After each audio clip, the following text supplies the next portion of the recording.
أعوذ بالله من الشيطان الرجيم بسم الله الرحمن الرحيم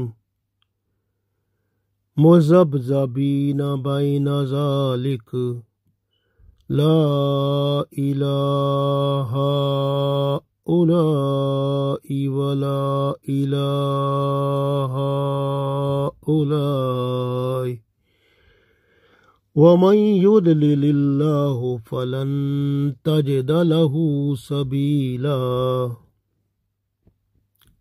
عزیز دوستو، السلام علیکم ورحمۃ اللہ وبرکاتہ۔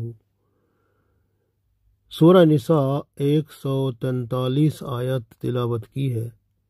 اس میں اللہ تعالی منافقوں کی حالت بیان فرماتے ہیں کہ یہ اس طرح کے لوگ ہیں جو اپنے ذاتی مفاد کی خاطر لٹکے ہوئے ہیں، کبھی ایمان والوں کی طرف ہو جاتے ہیں جب انہیں ادھر سے فائدہ ہوتا ہے، جب انہیں کافروں سے فائدہ ہوتا ہے تو ادھر چلے جاتے ہیں۔ تو ان کا یہ ادھر کے نہ ادھر کے ہیں نہ ادھر کے، بس اپنا مفاد دیکھتے ہیں، پھر جہاں ان کو نظر آتا ہے وہاں کے ہو جاتے ہیں۔ ان کا نہ کوئی دین ہے اور نہ ایمان ہے۔ تو یہ اس طرح کے لوگ ہوتے ہیں۔ پڑھتے ہیں پھر پتہ چل جائے گا۔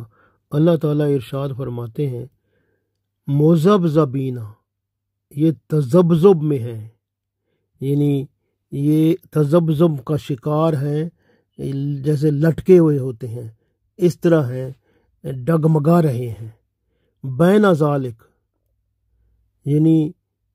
بیچ میں، بینا بیچ میں، ذالکا ان کے، یہ جو ہے نا بیچ میں پڑے ہوئے ہیں، جیسے ایسے لٹک رہے ہیں یا ڈگمگا رہے ہیں۔ تو اس طرح کی صورتحال ہے ان کی۔ مذبذبین تذبذب میں ہے، مذبذبین بین ذالک، لٹک رہے ہیں بیچ میں پڑے ہوئے، یا بیچ میں پڑے لٹکا ڈگمگا رہے ہیں، اس طرح کی حالت ہے۔ لا الہ، نہ لا الہ ہؤلاء، نہ ان کی طرف ہوتے ہیں، ولا الہ ہؤلاء، نہ ان کی طرف ہوتے ہیں، نہ یہ مسلمانوں کی طرف ہوتے ہیں نہ کافروں کی طرف، بیچ میں لٹکے ہوئے ہیں۔ ومن یضلل اللہ، اور جس کو اللہ بھٹکائے، فلن تجد لہ سبیلا، تو فلن تجد لہ سبیلا، تو ہرگز آپ اس کے لیے کوئی راستہ کبھی بھی نہ پاؤ گے۔ جس کو اللہ بھٹکا دے اس کے لیے آپ ہرگز کبھی کوئی راستہ نہیں پاؤ گے، چھٹکارے کا کوئی راستہ نہیں ہوگا، صراط مستقیم نہیں ملے گا۔ تو گویا اس آیت میں اللہ تعالیٰ نے ارشاد فرمایا مذبذبین بین ذالک لا الہ ہؤلاء ولا الہ ہؤلاء، نہ ان کی طرف ہوتے ہیں نہ ان کی طرف۔ ومن یضلل اللہ فلن تجد لہ سبیلا، اور جس کو اللہ بھٹکائے تو اس کے لیے آپ کبھی راستہ نہ پاؤ گے۔ تو گویا اس آیت میں اللہ تعالیٰ نے ارشاد فرمایا یہ منافق جو ہیں یہ بیچ میں پڑے ڈگمگا رہے ہیں، بیچ میں لٹکے ہوئے ہیں، نہ ان کی طرف ہوتے ہیں نہ ان کی طرف، اور جس کو اللہ بھٹکائے تو آپ اس کے لیے کبھی بھی راستہ نہ پاؤ گے۔ تو گویا یہ منافق جو ہوتے ہیں اس کے بارے میں یہی ہے کہ یہ اپنے ذاتی مفاد کو، دنیاوی جو مفاد ہے اس کو سامنے رکھتے ہیں، اور اس کے لیے اپنی نفسانی خواہشات جو ہیں وہ سامنے ہوتی ہیں، بس ان کو پورا کرنا ہوتا ہے۔ شیطان ان کا پورا جو ہے وہ ساتھی بن جاتا ہے اور پوری ان کو سپورٹ کرتا ہے، پوری مدد کرتا ہے۔ تو شیطان کے ساتھ مل کر اپنی نفسانی خواہشات کو پورا کرنے کا یہ پورا زور لگاتے ہیں، اور پھر یہ دیکھتے ہیں کہ اگر ان کا ذاتی مفاد جو ہے وہ اگر مسلمانوں کی طرف ہے تو یہ اسلام کی طرف آ جائیں گے، اور اپنے آپ کو بڑا پرہیزگار اور بڑا متقی اور یہ سمجھیں گے اور دکھائیں گے اور شو بازی کریں گے اور شو کر کے دکھا کے یعنی ریاکاری اور دکھاوے سے اپنے آپ کو بڑا متقی پرہیزگار اور اس طرح کا دکھائیں گے تاکہ مسلمانوں سے یہ اپنا فائدہ حاصل کر سکیں۔ تو اس طرح سے جب ان کا فائدہ ہو جائے گا تو پھر اگر کافروں سے فائدہ ہوتا ہے تو پھر یہ ان کی طرف جھک جائیں گے اور پھر یہ وہ کفر کی طرف چلے جائیں گے اور وہ ان کو بتائیں گے کہ ہم تو بس بے نام مسلمان ہیں، ہم تو آپ کے ساتھ ہیں، اندر دل کے ساتھ دل تو ہمارا آپ کے ساتھ دھڑکتا ہے، تو ہم تو آپ کے ساتھ ہیں۔ تو وہ پھر ان کو کافروں کو اس طرح یعنی وہ حتیٰ کہ یہ ایسے لوگ ہیں کہ پھر کفر کو سجدہ کرتے ہیں، پھر اللہ کو بھول جاتے ہیں، تو یہ اس طرح کے ہو جاتے ہیں کیونکہ لا الہ ہؤلاء نہ ان کی طرف ہوتے ہیں نہ مسلمانوں کی طرف، ولا الہ ہؤلاء اور نہ یہ ان کی طرف کافروں کی طرف۔ تو یہ جہاں بھی ان کو مفاد ملتا ہے اس طرف ہوتے ہیں، نہ ادھر کے نہ ادھر کے۔ تو یہ دھوبی کا کتا نہ گھر کا نہ گھاٹ کا جیسے ہوتا ہے، اس طرح کے لوگ ہوتے ہیں، تو اس طرح کی حالت ہوتی ہے۔ حضرت عبداللہ بن عمر رضی اللہ تعالیٰ عنہ روایت کرتے ہیں کہ رسول اللہ صلی اللہ علیہ وسلم نے فرمایا کہ منافق کی مثال ایسی ہے جیسے ایک بکری ہونا وہ دو ریوڑ کے درمیان ہوتی ہے، تو وہ کبھی ادھر گھومتی ہے کبھی ادھر گھومتی ہے، یعنی کبھی اس ریوڑ میں جاتی ہے کبھی اس میں جاتی ہے، تو گویا وہ نہ ادھر کی ہوتی ہے نہ ادھر کی، تو پھر اس طرح کی حالت ہوتی ہے ان کی۔ تو منافق جو ہے وہ کفر اور اسلام کے درمیان میں رہتا ہے۔ منافق ذاتی مفاد کے لیے کبھی کافر کے ہاں جھکتا ہے کبھی مسلمان کے ہاں جھکتا ہے، اسے ایمان کی کوئی فکر ہوتی ہی نہیں ہے۔ شیطان اور نفسانی خواہشات نے منافق کو تذبذب میں مبتلا کر رکھا ہے، یہ دونوں طرف منہ مارتا ہے، اسے ایک طرف قرار نہیں ملتا۔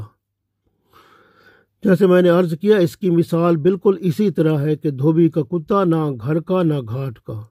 اصل میں منافق ایمان اور یقین کی نعمت سے محروم ہونے کی وجہ سے مضطرب رہتے ہیں، کبھی مسلمانوں کی طرف اور کبھی کافروں کی طرف جھک جاتے ہیں۔ منافق کہتے ہیں کہ ہم بڑے سمجھدار ہیں کہ دونوں جماعتوں کو ہم نے اپنا بنا رکھا ہے، حالانکہ ایسے لوگوں کو کوئی جماعت بھی اپنا نہیں سمجھتی، وہ بھی ان سے اپنا مقصد نکالتے ہیں، تو اس طرح کی حالت ہوتی ہے۔ تو رسول اللہ صلی اللہ علیہ وسلم فرماتے ہیں، ابو داؤد نسائی میں حدیث ہے کہ آپ صلی اللہ علیہ وسلم نے نماز فجر پڑھائی، سلام پھیر کر فرمایا کہ کیا فلاں شخص حاضر ہے؟ حاضرین نے عرض کیا رسول اللہ صلی اللہ علیہ وسلم وہ تو نہیں ہے۔ پھر آپ صلی اللہ علیہ وسلم نے پوچھا کہ فلاں شخص ہے؟ جواب دیا گیا وہ بھی نہیں ہے۔ رسول اللہ صلی اللہ علیہ وسلم نے فرمایا بلا شبہ یہ دونوں نمازیں فجر اور عشاء کی منافقین پر سب نمازوں سے زیادہ بھاری ہیں۔ اگر تمہیں ان نمازوں کا ثواب معلوم ہو جائے تو تم گھٹنوں کے بل چل کر مسجد آؤ ہر صورت میں۔